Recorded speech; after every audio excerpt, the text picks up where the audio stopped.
Hello, and thank you for tuning in to this forum for the candidates vying to serve on the Blue Earth County Board of Commissioners.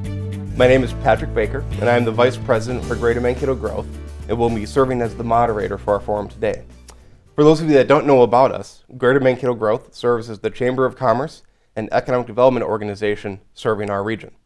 Greater Mankato Growth strives to serve as a nonpartisan information intermediary between candidates and the voters on issues impacting not only business, but the overall vitality of the region at large. Elections are one of the most important and effective ways citizens can make their voices heard. By providing our members, as well as the broader community, access to the information presented in these candidate forums, we hope to enable them to make informed voting decisions. In addition to this forum, Greater Mankato Growth is also hosting a number of other forums throughout the month of October for candidates for federal, state, and local office. You can view the full lineup of these forums and view links to video recordings once available at greatermankato.com/forum. In addition, Greater Mankato Growth recently published our online candidate profiles. This website allows voters to view information submitted directly by candidates running in our region, including biographical information, as well as their response to a questionnaire. The public can view these candidate portals at greatermankato.com/candidates. Finally, before we begin, I'd like to pay a special thanks to KTV for partnering with us to produce these forums and hosting us in their studio. Now on to the forum. The format for the forum is as follows. Each candidate will be allowed 3 minutes to make opening and closing remarks. Following their opening remarks, we'll proceed to Q&A. Candidates will be allowed up to 2 minutes to respond to questions. Any follow-up questions or discussion will be at my discretion. Questions this afternoon may come from one or two sources. One, questions selected by the moderator, and two, questions submitted in advance from the public. Now it is my pleasure to introduce the candidates. Running in District 1 are Colleen Landkamer and Katie Boone, and unopposed in District 2 is Vance Stuehrenberg. Now we'll begin with opening statements, and Colleen, we'll start with you. Well, first I want to thank Greater Mankato Growth and KVT for doing this forum. It's really important to have people see what we're thinking about, what we're talking about, and what the issues are. So thank you very much. Why am I running? I'm running because this is my home. I grew up actually just a block away from here and went to Good Counsel Academy, then Mankato State, and then Jack and I got married and raised our family here. Our 3 sons still live in this area. And they live and work here. Their spouses work here, they work here, and we have grandchildren that are growing up here. This is all about the future. It's all about the future of my family, my friends, and my community. And this community is my community. I think of how the community comes together when something unforeseen happens. Floods, tornadoes, meningitis. The community comes together and it cares about each other, it helps each other, and it takes care of each other. And that's the kind of community I want to live in and the kind of community I want to work in. I understand county government. I've worked in county government for years. Previous to my job as a county commissioner, I was a congressional staffer, which gave me great insights as to how Congress works. Anyway, how it worked then. Let's put it that way. And then I was a county commissioner. I stepped down when I was appointed by the president to run the United States Department of Agriculture Rural Development in Minnesota, which gave me great insights in what was going on in economic development in communities around this state. We did great things. We invested in communities with libraries, hospitals, daycare centers, business loans, environment, energy, and housing loans. So it's the type of thing that I have worked in for my whole career. It's all about county government, and that's what I care about. Leadership makes good policy. Leadership can make good policy, and good policy changes people's lives. I'm committed to this county, to this region. It's something that I care about, that I love working in. The issues that counties deal with are issues that I'm really excited about, engaged in, and know a lot about. When I worked for USDA, I was USDA's liaison to the National Association of Counties. So I've kept up with counties even when I wasn't here. I'm a former county commissioner in Blue Earth County. I was the president of the Association of Minnesota Counties, which is all 87 counties in Minnesota. And I was also the president of the National Association of Counties, which is all 3,069 counties in this nation. I understand county government. I'm passionate about county government, and I'm enthusiastic and ready to run. Thank you. Thank you, Colleen. Vance, your opening statement. Well, good morning and welcome to my district. Bethany Lutheran College is in District 2. I'm blessed to be in the industrial portion of Blue Earth County. If you look at the city of Mankato in the northern half, this is where our industry really thrives. You know, I started my career in public work when I was 20 years old as a police officer. I retired from law enforcement and I became a city councilman for the city of Mankato. And 8 years ago, I was blessed to be voted in as a county commissioner, and I am now running for my third term as county commissioner for District Number 2. I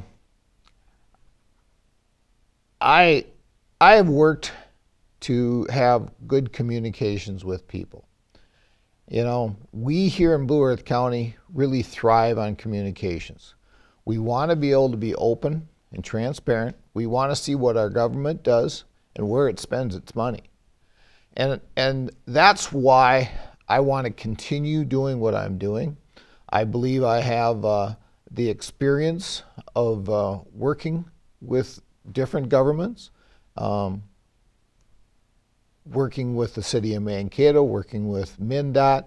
I do a lot of transportation issues with the city of Mankato, Blue Earth County, the Association of Minnesota Counties, and also the National Association of Counties. And I want to make sure we have good roads, good bridges across Blue Earth County, and I want to make sure that we continue our communications.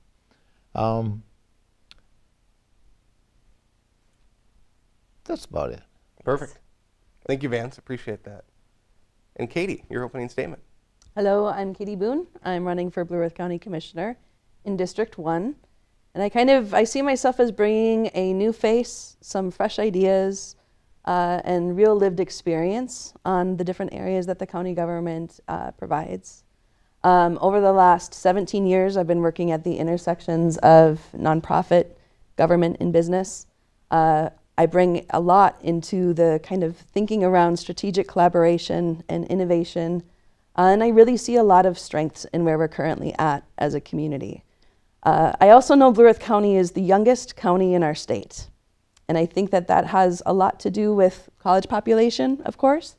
But the average age in Blue Earth County is 30.8.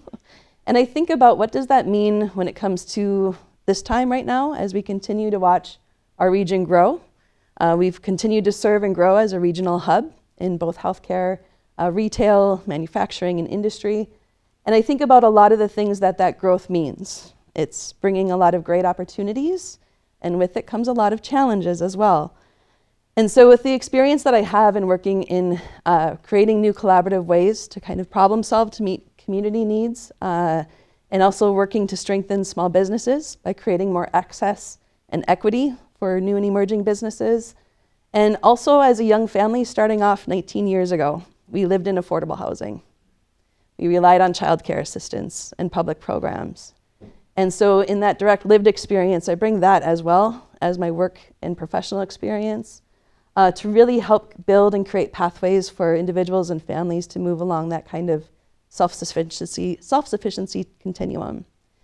I really see us as at a time in great transition as a region. We have a lot of really great things that have brought us to the strong point where we're at as a county. And I think that what we need is a leadership that brings some new face and fresh perspective with an eye on the future and thinking about what kind of strategic collaboration is needed, what kind of innovation is needed, and what kind of partnerships can be built to kind of continue to enhance our quality of life and overall economic vitality as a region. And so in this time of great transition in our community, I'm also seeing that we not only need the physical infrastructure, like the roads, bridges, and ditches, but also the social infrastructure, which are three key areas around affordable housing, affordable childcare, and transportation, which are directly connected to our economic vitality as a region and directly connected to our workforce needs. And so in my experience as a nonprofit professional, in my experience as a small business owner, in my experience of living in affordable housing and relying on public assistance and finding pathways forward, building the strategic collaborations and partnerships, the innovative strategies, and the problem-solving kind of mentality, I feel like Blue Earth County is ready for a 21st century leadership model that I feel like my perspective and my experience would be a tremendous asset to our direction moving forward as a region. Thanks, Katie. So we'll start with Q&A, and we'll start, Katie, with you, and we'll come down the line the other way here. You know, obviously a commissioner has to face a number of critical decisions over the course of their term, but is there something you're running for or trying to come to office with in terms of a particular issue that you really care about, really want to try and dive into should you get a seat on the county board and try and affect some change on? Yeah, so thank you for that question, Patrick. I think the question points to a lot of different things because the county covers so many different areas.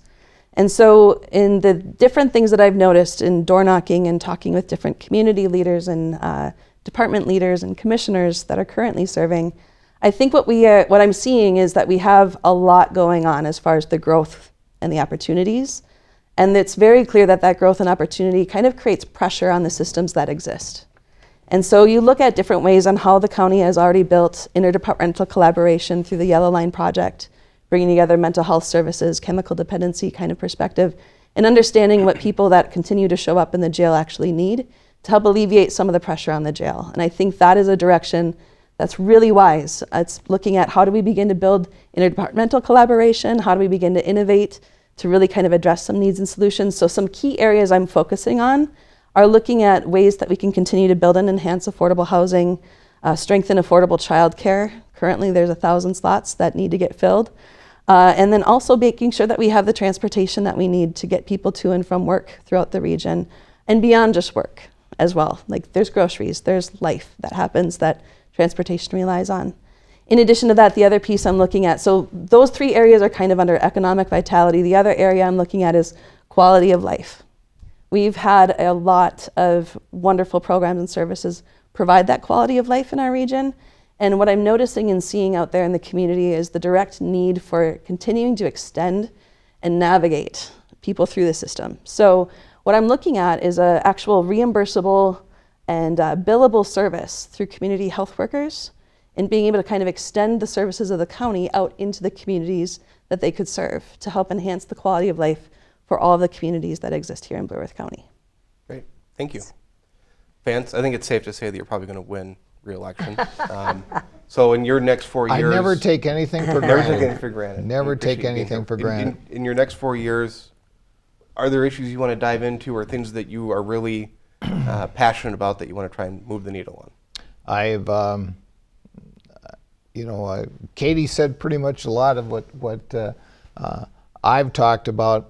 We need to really work on our affordable housing, and we do this in collaboration with the city of Mankato and other small cities throughout the county. I don't believe $1,000 a month rent is affordable housing.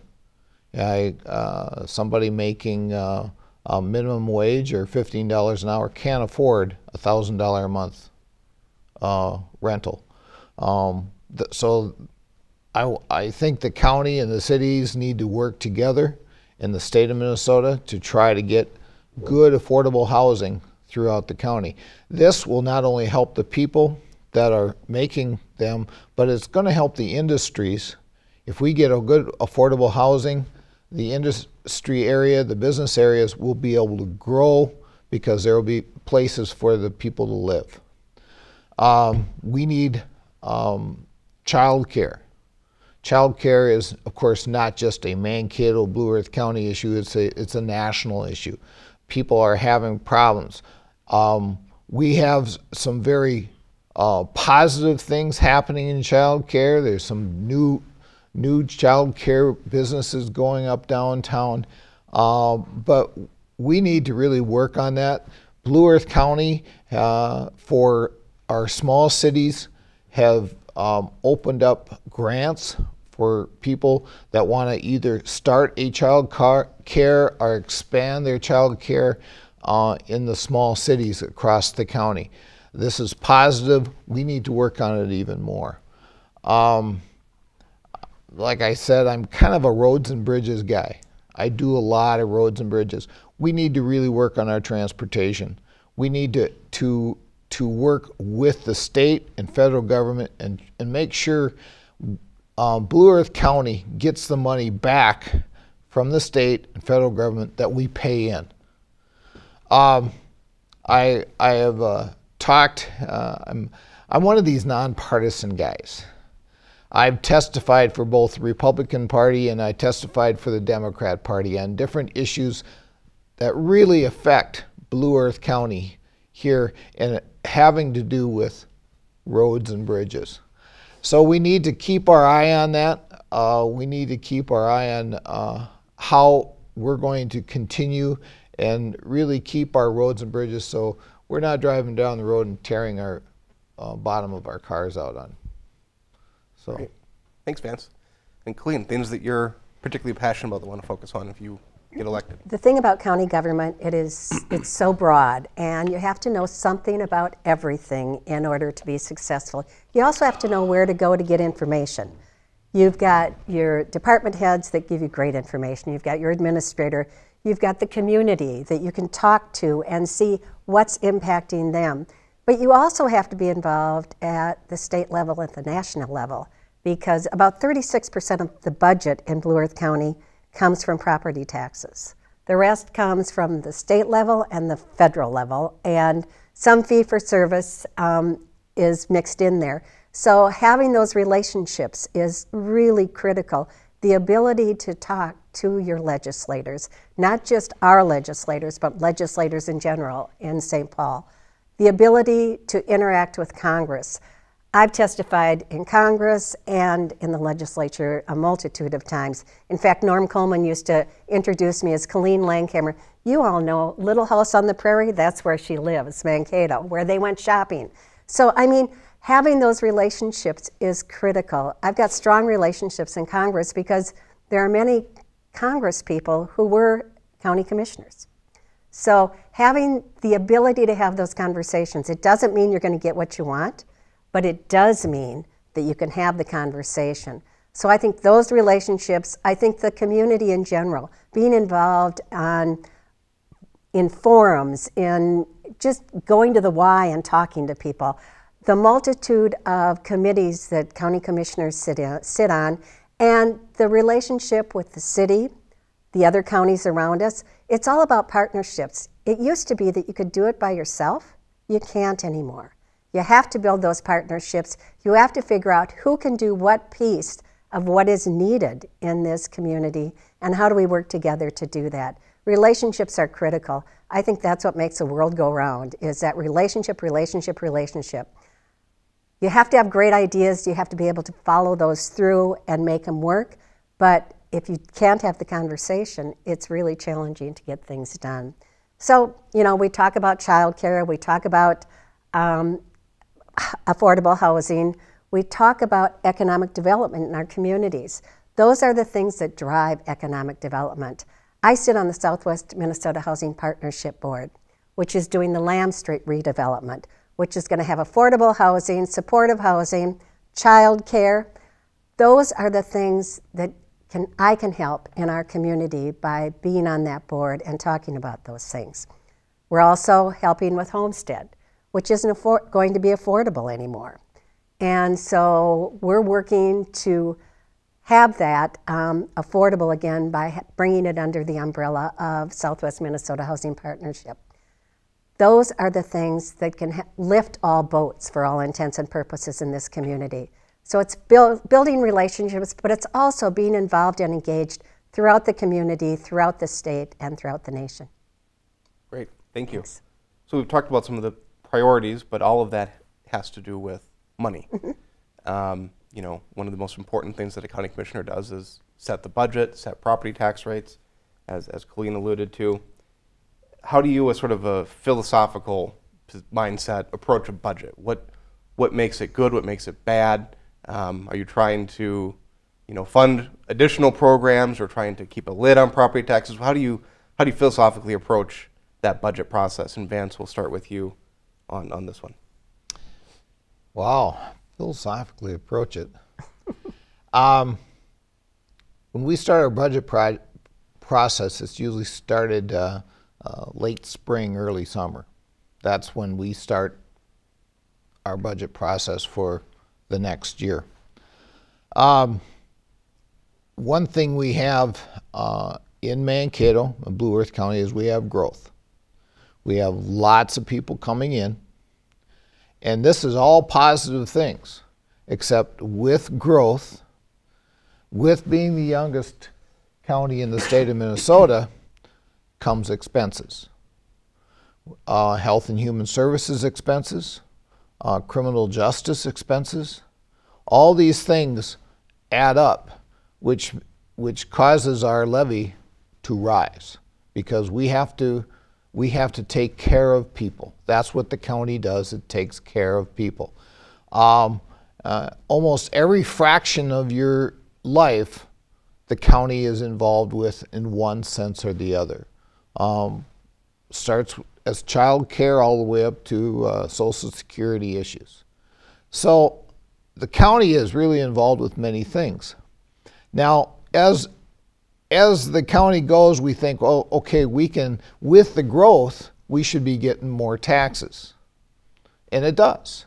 Most of our levy increases are taking care of the growth of the county. And we're blessed here in Mankato and Blue Earth County for that, because Mankato's got an amazing growth in the tax area also. So it really doesn't affect people to raise their taxes because we get that growth coming. What happened in the last couple of years is that county land prices started really dropping, which means the farmer paid less taxes because their land prices. That's the bill is still there. All the costs are still there, so it has to be made up, which means us homeowners and businesses sometimes have to make up for that. Also, the last couple of years, people have noticed their houses are worth more now. I know mine seems like it went up quite a bit. Well, the county looks at that too and says, well, your house is worth more, so you get to pay more taxes on it. This is just a fact of life, and this is the way things are. We try to keep it down as tight as we can without hurting our citizens, because we know Health and Human Services, as everybody knows, is our greatest expense. Then it comes to transportation and roads and everything. We expect things to be safe. We keep an eye on it, and we just keep working on it that way. Thanks, Vance. Colleen, how do you approach the budget? Budgets? Well, I do think county government impacts people's lives more than any other level of government there is. I think you're close to the people, and it makes a difference in our quality of life in Blue Earth County. So when I look at a budget, and I've done a lot of budgets over the years, I did them for 20 years at Blue Earth County and 8 years for the federal government at USDA. So I understand budgets, and it's all about priorities. What do we need in our communities? What are the needs, and what are the priorities as to how we're going to fund them? So you look at what your priorities are. You get a lot of great input from your department heads telling you what their needs are. And you know, sometimes we don't even get to the wants because the needs are so important.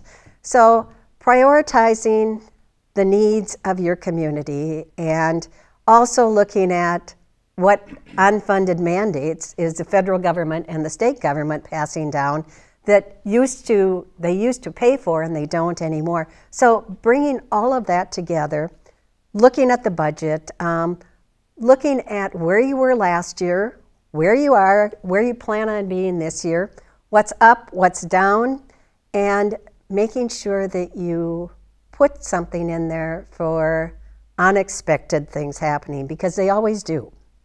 And so you need a little cushion.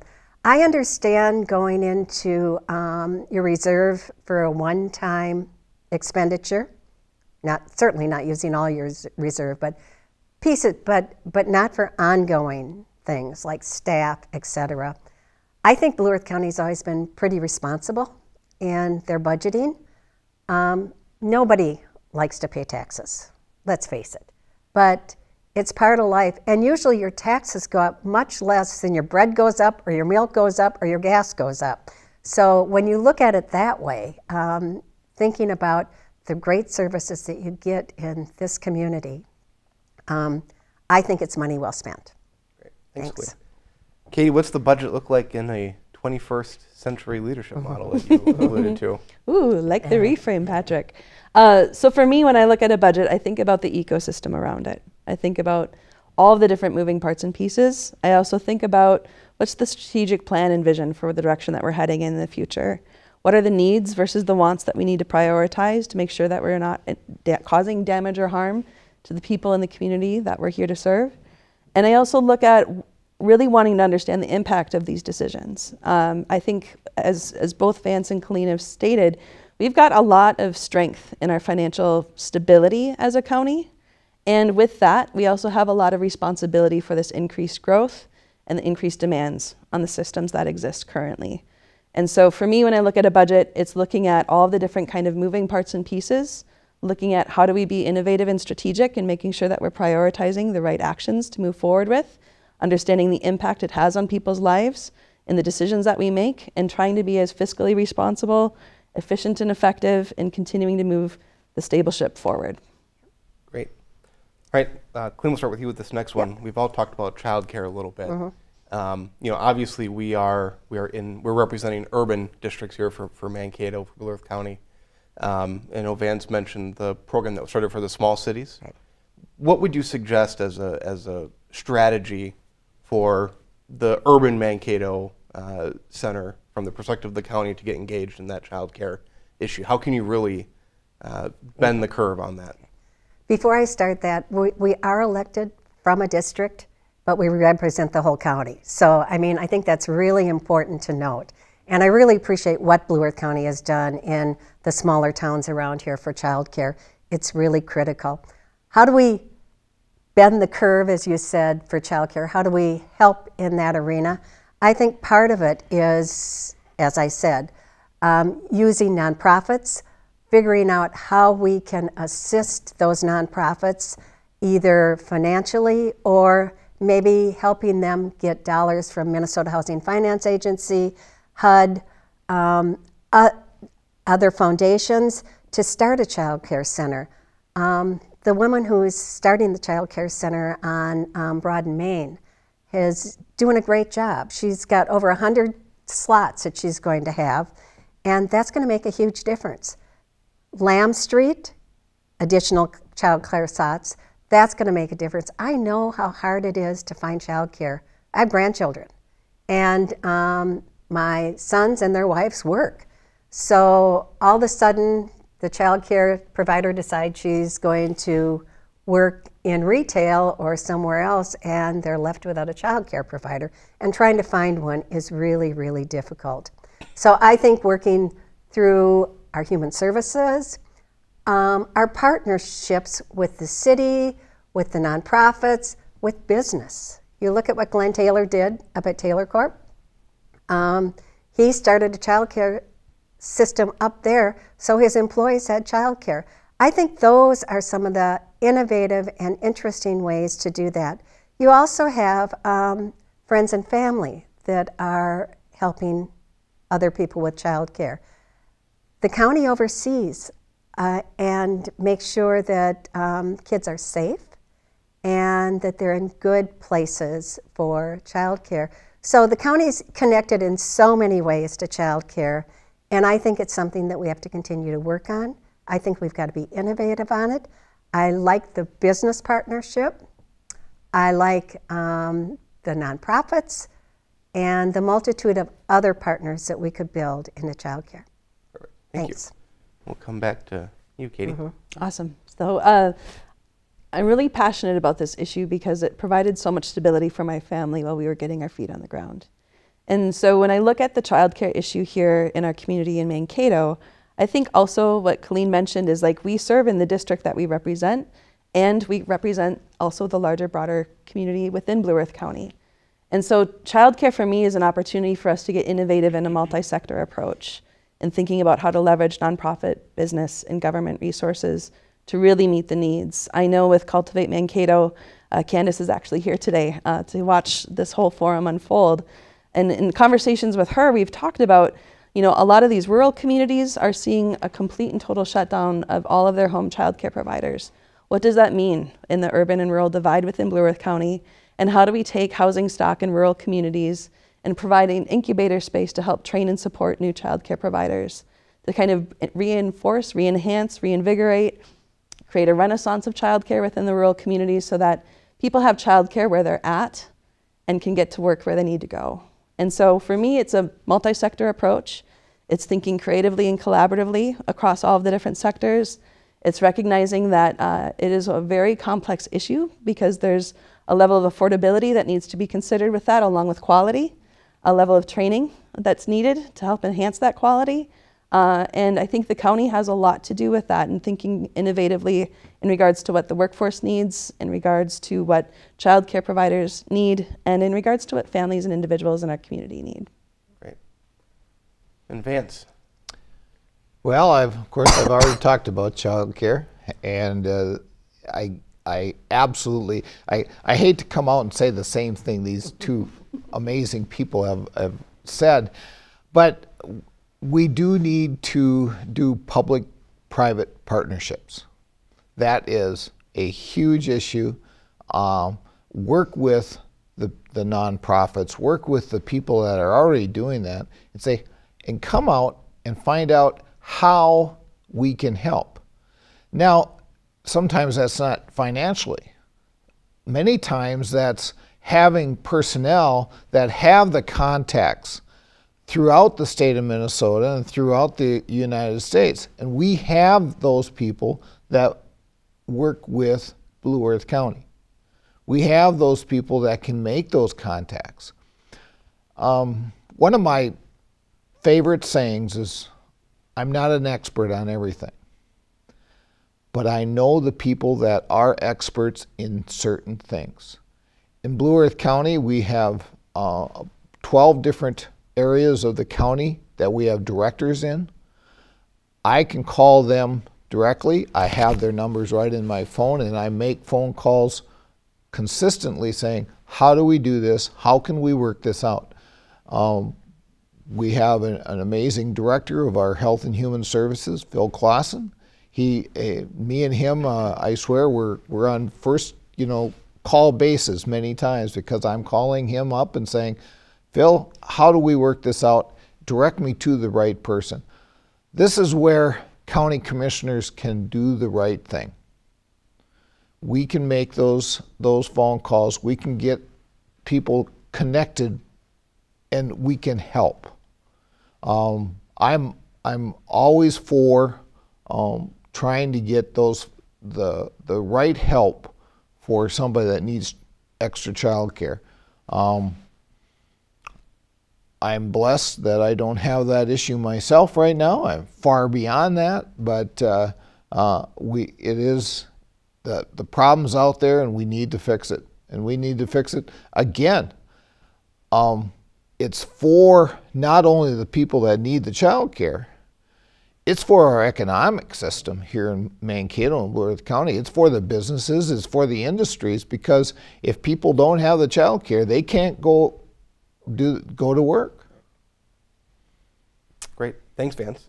Let's pivot here a little bit and talk about diversity. Katie, we'll start with you on this one. You know, our ethnic diversity within Blue Earth County is increasing at a pretty steady clip.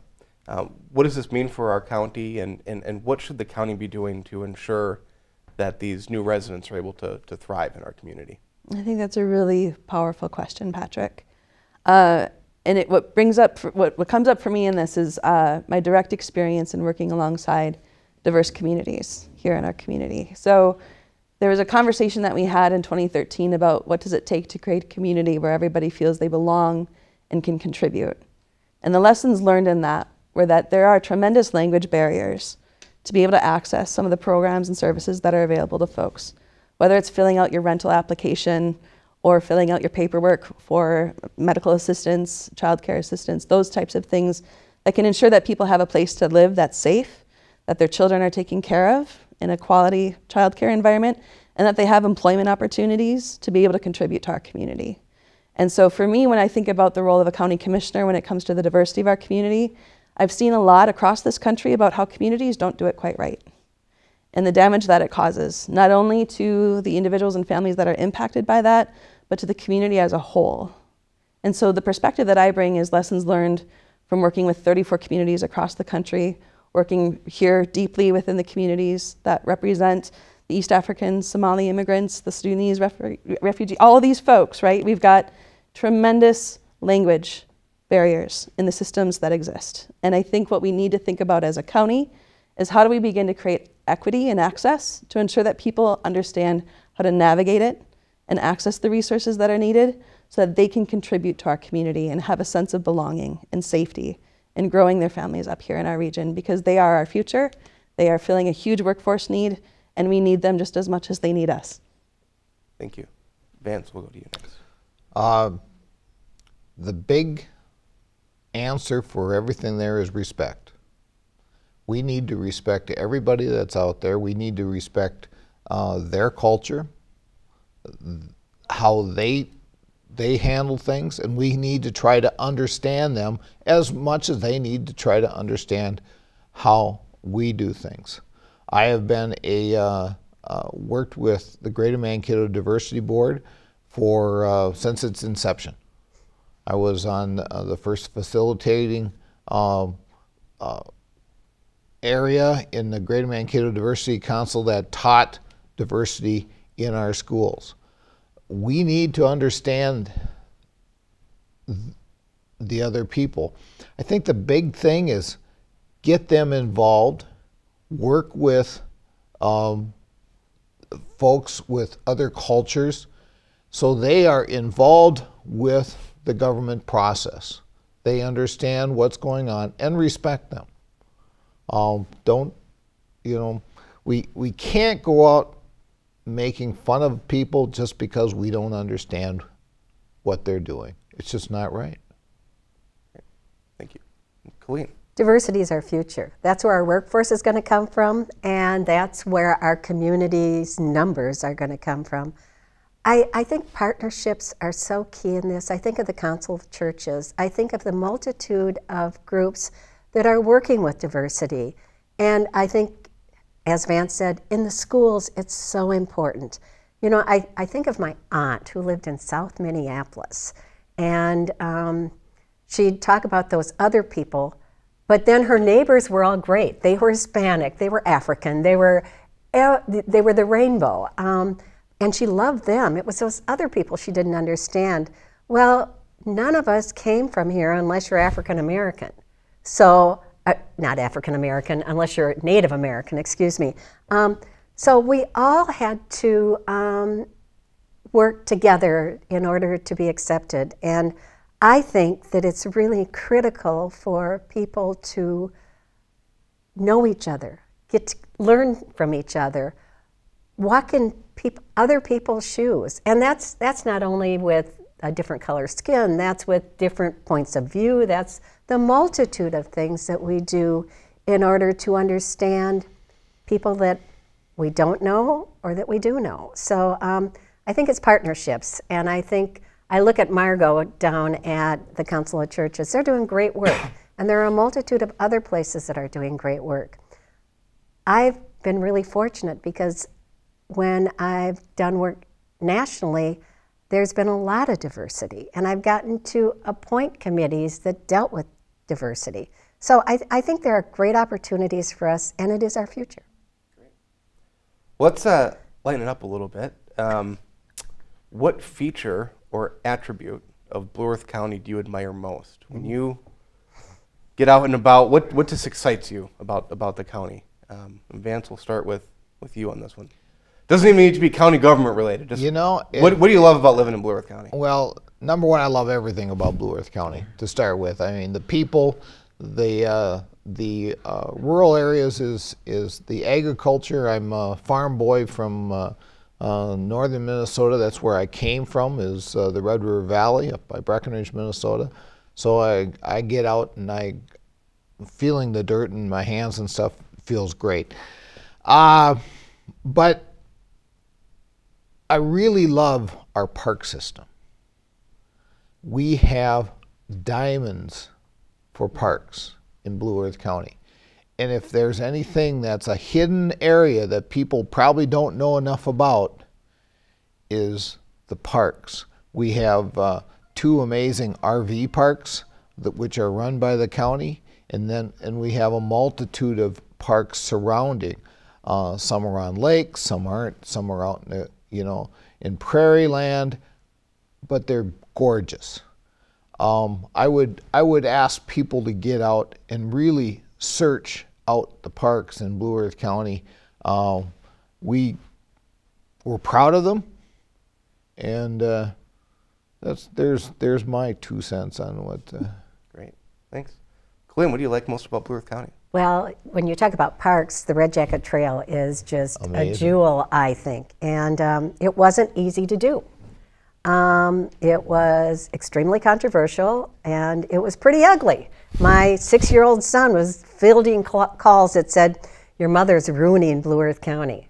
Now I'd do it again, because I think it is a jewel. But Blue Earth County has so many things going for them. Smallest MSA in the nation. Which is a good thing, because direct dollars flow directly to Mankato and the region. So I love the park system. I love the Red Jacket Trail. That's my favorite of all the parks. But the people here care about each other. And to me, that's the quality of life that you see in this area, this region. And we have to think regionally. We can't just think about our district, our county, our city. We have to think about, how does this region work? How do we help this region thrive and grow? We are the largest county in this region, and it's incumbent on us to help other places thrive and grow. So it's just a great place to be.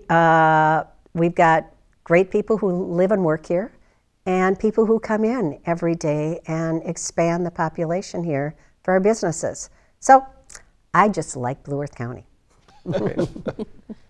Katie, how about you? Well, everything I remember is here. I grew up here. I say I was born in the River Gorge, but grew up in the River Valley.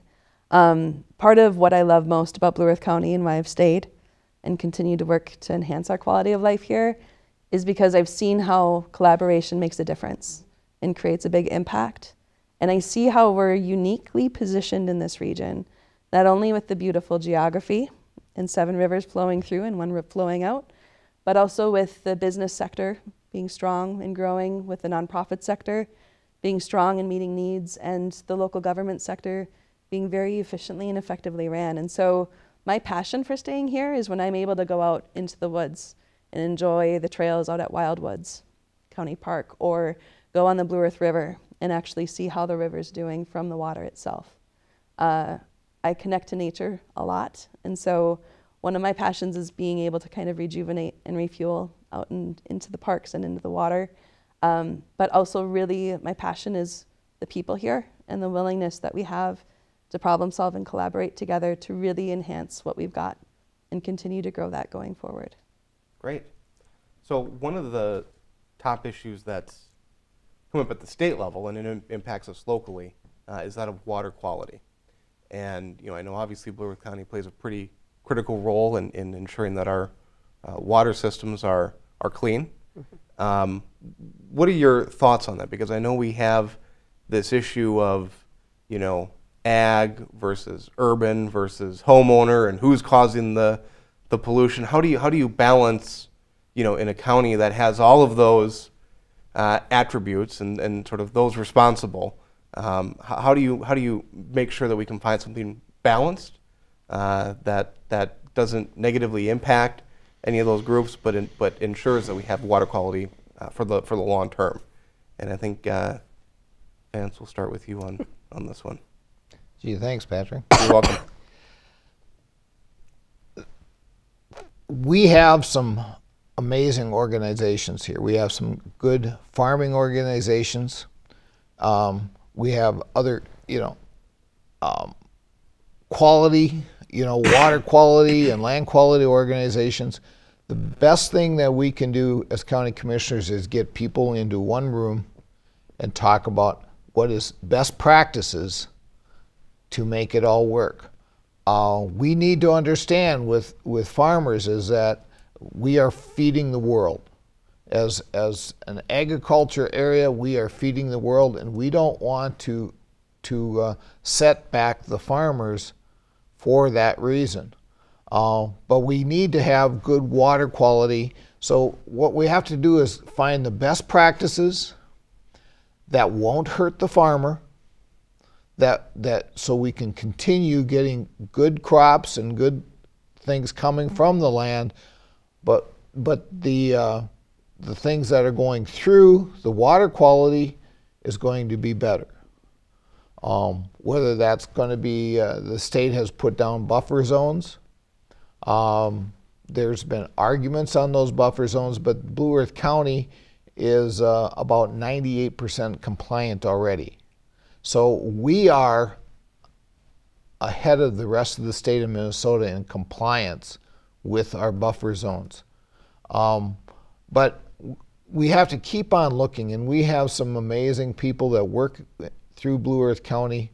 We have some of the best employees in the state, in the nation. I keep on saying we have 450 of the best employees in the United States. But I can say that because I am a county commissioner, and this is, I'm pretty proud of what we do. But we will get together. We have work sessions.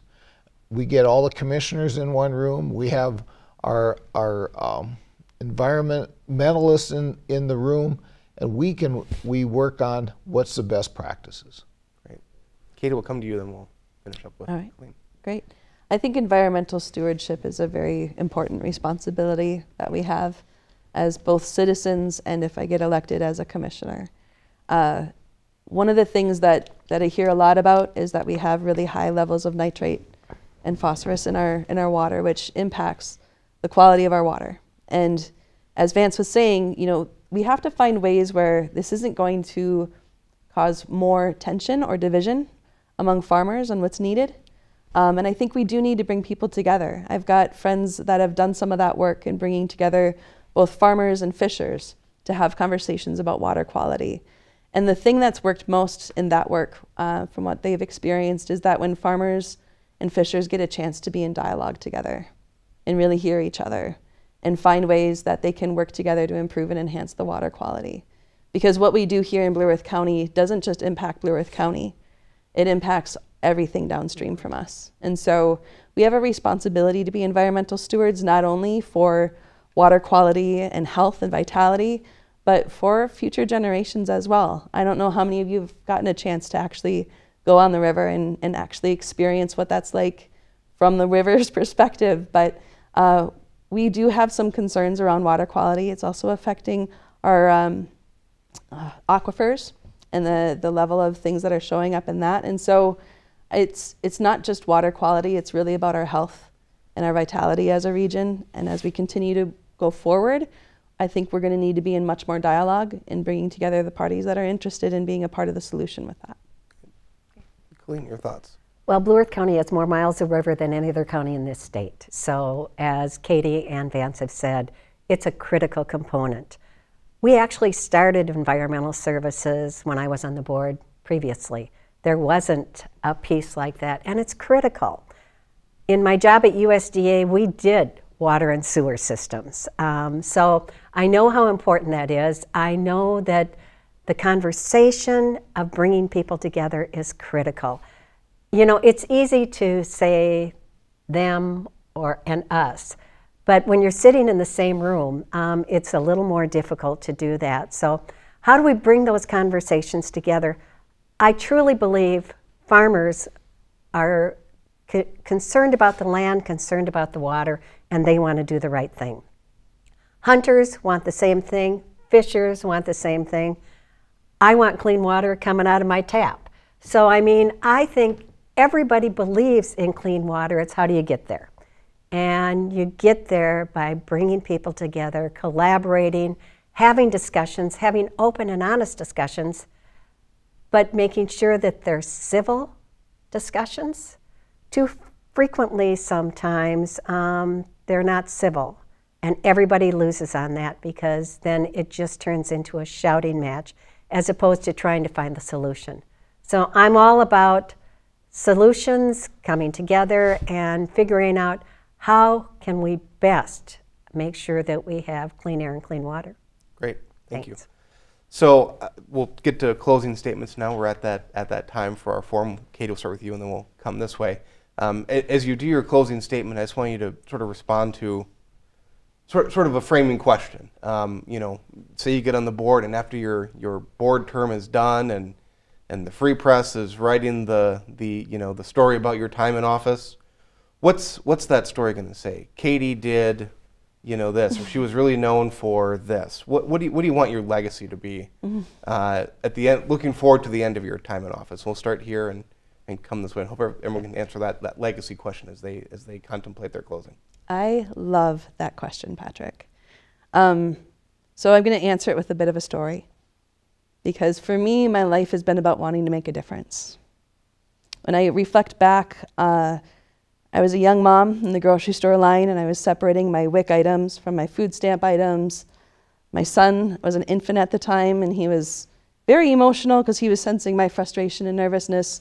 The line was growing behind me, and people were impatiently watching their watches and tapping their feet, and the cashier was rolling her eyes. And I had this moment where I realized I want to make a difference. And I knew that public benefits weren't going to get me there, but they were sure as heck going to make sure my family had what we needed at that time to continue to move forward. So you fast forward time again, and I'm working in the nonprofit sector, and I have to make a phone call to my child care assistance worker and let her know that I no longer need the child care assistance. And on that phone call, I ended up crying. And I thanked her, because without that program, my family would not have gotten to where we were at that moment. Fast forward time again, I look at everything that I've done as a small business owner over the last 8 years. Working with multi-sector approach, collaborative problem solving, strategic collaboration, innovation, new ideas. It's increased and enhanced equity and access for small businesses and new and emerging businesses to show up that would not have shown up before. It's enhanced the quality of life for people in our community through First Steps Collaborative, Backpack Food Program, all these great things. And for me, I think the legacy that I want to have is that somebody somewhere is going to know the difference that made. And if I'm able to be in service on District 1, Blue Earth County Commission, that's what I want. I want a long-lasting impact for the common good, and that people know that difference was made. Thank you. Thank you for that story. Vance? Wow. I never thought of it like that. One thing that I think everybody's always known about Vance Stuehrenberg is that he's easy to approach. And it doesn't matter who you are, whether it be the poorest person in the city or the richest person in the city, they all knew that they could approach Vance, they could talk to him, they could sit down with him. I've spent my time working with the Salvation Army, working with Equal Food Shelf, and treating people there with respect like they deserve. Some of my best friends came from these places, and they still, after years, come up and talk to me and know that there's no disrespect there at all. As a former police officer and also working strongly in diversity, I get really hung up on the issues with Black Lives Matter and Blue Lives Matter. I'd like to find some place where people understand the diversities better and also understand how law enforcement works. Sometimes I think law enforcement gets kind of the raw end because I believe it's more of a culture issue than it is law enforcement issue. Knowing law enforcement officers like I do, I've worked there 28 years in that career. Most police officers I know are colorblind. They don't look at things, they look at issues. So I would love to get into that and try to blend those together and understand so those groups understand each other. I've worked with transportation since I started on as a county commissioner. I'm proud that we have a 0.5% sales tax, which is paid for by most people outside of the county. Blue Earth County has the privilege of having about 60% of its sales come from outside of the county. So our roads and bridges throughout the Blue Earth County are paid for that. And we also don't have a wheelage tax, which would be paid for only by the people within the county.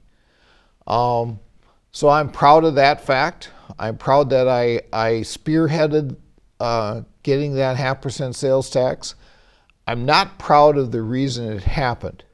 The reason it happened is because the state of Minnesota and the people at the Capitol have not got a good funding bill for transportation, and they haven't done anything since 2008. So we really need to come across and get a good funding bill. And I work hard at the Capitol trying to get funding for transportation. And if somebody, when I retire, somebody can say, Vance really worked for our road system throughout the state of Minnesota, I'd be proud of that. I'd be proud that somebody can say that anybody can approach Vance. I still have people from my law enforcement career calling me Officer Vance because I was a school liaison officer in the schools. It makes me feel old when I find out that they're from Kennedy Elementary and they're now business people in town. But that's the way it is. Thanks, Vance. And Colleen? Legacy, I always wonder about that question, but when I'm gone, I'm hoping that people will say she loved her family, she loved her friends, and she loved her community. And she inspired people to get involved and engaged and make a difference. Because that's why we're all here, for all intents and purposes. We all want to make a difference. We want to make things better. We want to help people. And we want to make sure that things go well for the future. It's what we do today impacts the future. Decisions are made that will be felt long after we're gone. And so how do we look forward? You can't just look at today and think that, oh, we won't raise taxes because it'll look good this year. You've got to look long into the future. What are our needs? I think of the Justice Center. We knew in Blue Earth County that we were going to have to build a jail. And so we started saving for that jail. We did it early. We did it 10 years before we needed it, knowing full well that we would need it. So we started to save a little every year so it would be less of a hit on the property taxes. We went to the Corrections Institute in Colorado to figure out the best way to build a jail. What did we need? How much, what were they going to look like? How many people did we need there? What training did we need? We did all the steps you needed in order to make sure that we were thoughtful when we did this.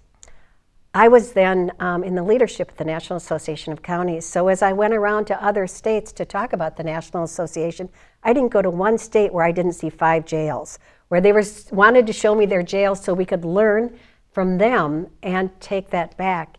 It built relationships so the people who were working on the jail in my community, I could build those relationships and they could ask the questions. Were we going to have pods? What were the sight lines like? What did the number need to be? Those are the things you need to do as a county commissioner. You need to figure out what you need to do in the future, how you're going to do that, what partners do you need in the room, how do you collaborate, how do you connect, and how do you do this across the county, across the region, across the state, and across the nation. You can learn from others, and you need to bring that home. Great. Thank you. Well, thank you. I want to thank Colleen and Vance and Katie for joining us today. Early voting is open, so make sure you get out and vote, and thanks for watching us.